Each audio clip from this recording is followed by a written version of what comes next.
Le prophète Échaïa, au chapitre 33, verset 13, nous dit qu'il y a deux types de juifs. Il y a les Béné Israël qui sont loin, les Rehokim. Il y a les Béné Israël qui sont proches, les Kérovim. Qui sont les juifs loin et les juifs proches? D'Hachem, bien sûr, de la Torah. Explique Rashi, ceux qui sont loin, c'est ceux qui croient en Dieu, ils ont la Emouna, et ils réalisent la volonté d'Hachem depuis leur jeune enfance, depuis toujours. Les Kérovim, ceux qui sont proches, sont les Baalé Teshuvah, ceux qui se repentent, et qu'ils reviennent dans le droit chemin, de façon assez nouvelle, Mechadash, nous dit Rashi, c'est-à-dire récemment. C'est incroyable, nous dira Pinkus. Les tzadikim qui servent Hachem avec tant d'investissement depuis toujours, ceux en lesquels nous avons confiance, sans aucun doute, qu'il n'y a rien de plus proche qu'eux à leur Créateur, et pourtant ils sont appelés les Rechokim, les éloignés. Qui sont ceux qui sont proches d'Hachem? Qui sont ceux dont leur proximité avec Akadosh Baruch Hu est plus grande que les tzadikim? Ce sont les Baalei Teshuvah, Shinit Karvu et Lai Mechadash. Les Baalei Teshuvah nouveaux, récents.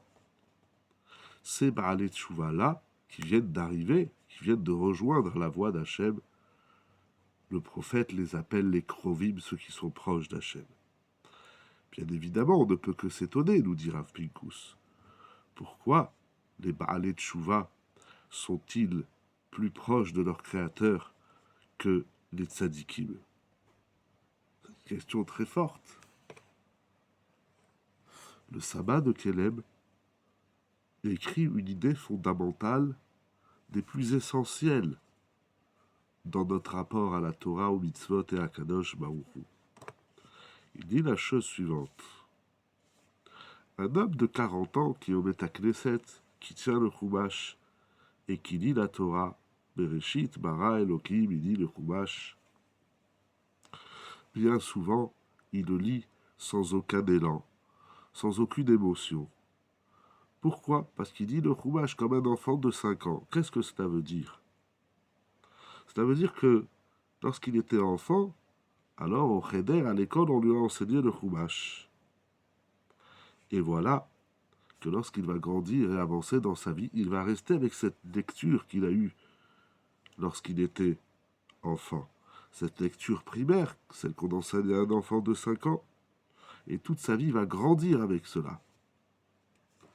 C'est ça le problème. Le problème, c'est que lorsque l'homme il avance dans la vie, s'il a le même niveau de Torah qu'il avait lorsqu'il était enfant, il n'avance pas, il n'y a pas de chidouche, il n'y a pas de nouvel élan. Et il ne trouve pas de goût et de saveur plus profonde à la Torah. Et comme ça, d'année en année, il n'investit pas, il ne s'investit pas dans la profondeur de la Torah, parce qu'il pense que les choses, elles sont évidentes. On lui a appris depuis qu'il est petit, depuis qu'il est enfant. Il ne porte plus attention particulière à l'étude. Et il ne trouve pas de nouvelles saveurs et de nouveaux chidushim. Si l'homme s'arrêtait un instant et essayait de distinguer son niveau de compréhension, maintenant qu'il a avancé dans la vie, et si, en vérité, on s'arrêtait de temps en temps, porter attention à notre étude, à notre Torah, à nos mitzvot, et on se dirait, mais voilà que ça fait 20 ans que je vis la même chose. Ça fait 30 ans depuis que je suis enfant, c'est toujours pareil, c'est toujours la même chose. Il n'y a rien de nouveau, il n'y a rien de... Il n'y a rien il n'y a pas de nouvel élan. Si nous étudions ainsi la Torah, nous la pratiquons ainsi, alors on va trouver un chidouche. On devrait étudier et pratiquer. C'est ainsi qu'on doit pratiquer et étudier la Torah, toujours en cherchant une nouvelle saveur, une nouvelle dimension des choses qu'on fait sans chidouche, sans nouveauté. Non pas une nouvelle Torah, chas shalom, mais une nouvelle dimension, une nouvelle appréciation de la Torah. Alors, notre Torah nous élancerait davantage vers Hakadosh Baruch Hu. C'est cela les Rechokim et les Kérovim. Les Rechokim, ce sont qui ont toujours fait la Torah, mais leur Torah, elle est comme c'était il y a toujours. Il n'y a pas de nouvelle saveur. Les Kérovim, ce ne sont pas obligatoirement ceux qui ne faisaient pas la Torah et maintenant ils font la Torah.